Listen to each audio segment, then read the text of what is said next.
Raíces del Reino. Aprende historia cristiana de verdad. Podcast para escuchar. Bienvenidos. Hoy vamos a explorar unos siglos muy movidos en Judea. Arrancamos con Alejandro Magno y terminamos, bajo el poder de Roma.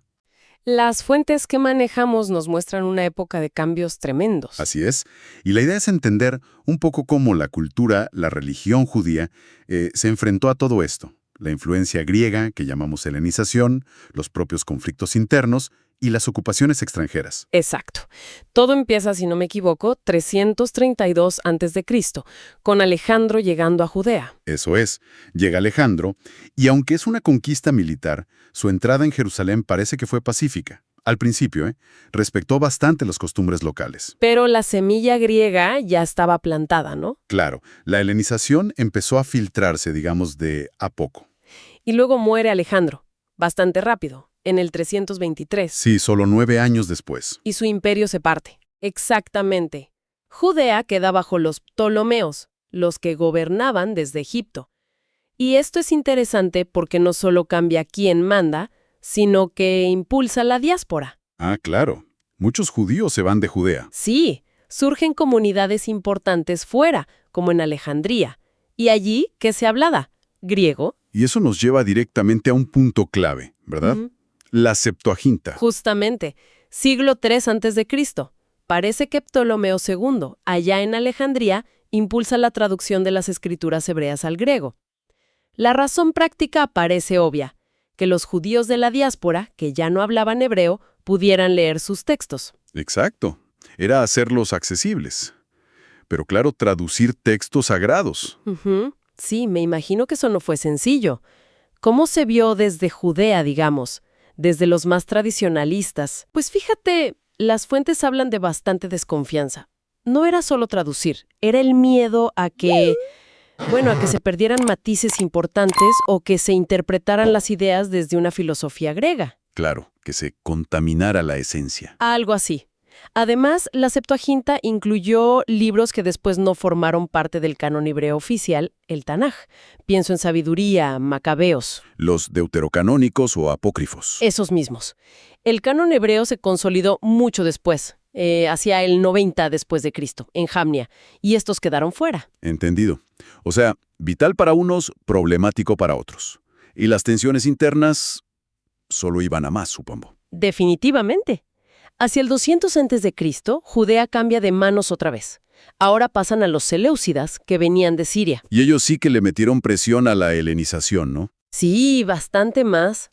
Fue una helenización más agresiva, a veces forzada. Y esto, claro, chocó de frente con los tradicionalistas y profundizó las divisiones que ya existían. Y aquí aparece una figura, Antíoco IV Epífanes. Las crónicas lo pintan como el gran villano. Es que, según las fuentes, fue muy radical. A partir del 175 a.C., no solo promovió lo griego, sino que atacó directamente la religión judía. ¿Qué hizo exactamente? Prohibió prácticas clave, la circuncisión, guardar el sábado y, lo más grave, profanó el templo de Jerusalén, lo dedicó a Zeus, impuso sacrificios paganos. ¡Wow! Eso es una persecución en toda regla. Totalmente.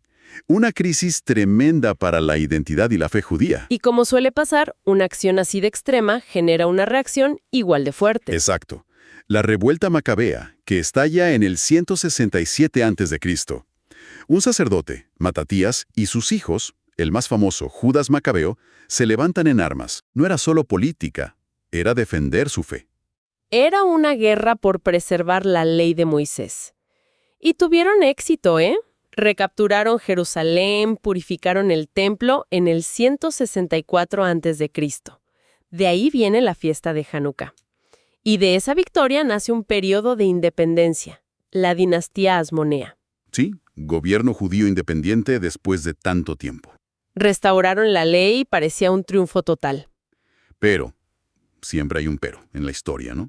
Pues sí, la independencia trajo sus propios problemas. Los líderes asmoneos, que eran descendientes de sacerdotes, empezaron a mezclar las cosas. ¿Cómo que a mezclar? Asumieron el cargo de sumo sacerdote y también el de rey, concentraron el poder religioso y político. Y eso, sumado a cierta corrupción y luchas internas, Generó más divisiones. Qué ironía, ¿no? Surgen para defender la ley y terminan, bueno, generando conflictos. exacto. Y en ese ambiente es que se consolidan grupos que luego serán muy importantes. Los fariseos, más enfocados en la ley y en la vida diaria, críticos con los asmoneos, los saduceos, ligados a la élite sacerdotal del templo, y los esenios, que se fueron al desierto buscando más pureza. Un panorama interno complicado, muy dividido. Y justo entonces, Justo entonces aparece Roma en el horizonte. el peor momento posible. Tal cual. En el 63 a.C.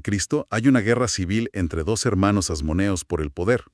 Y el general romano Pompeyo aprovecha la situación. Interviene, claro. Interviene, toma Jerusalén.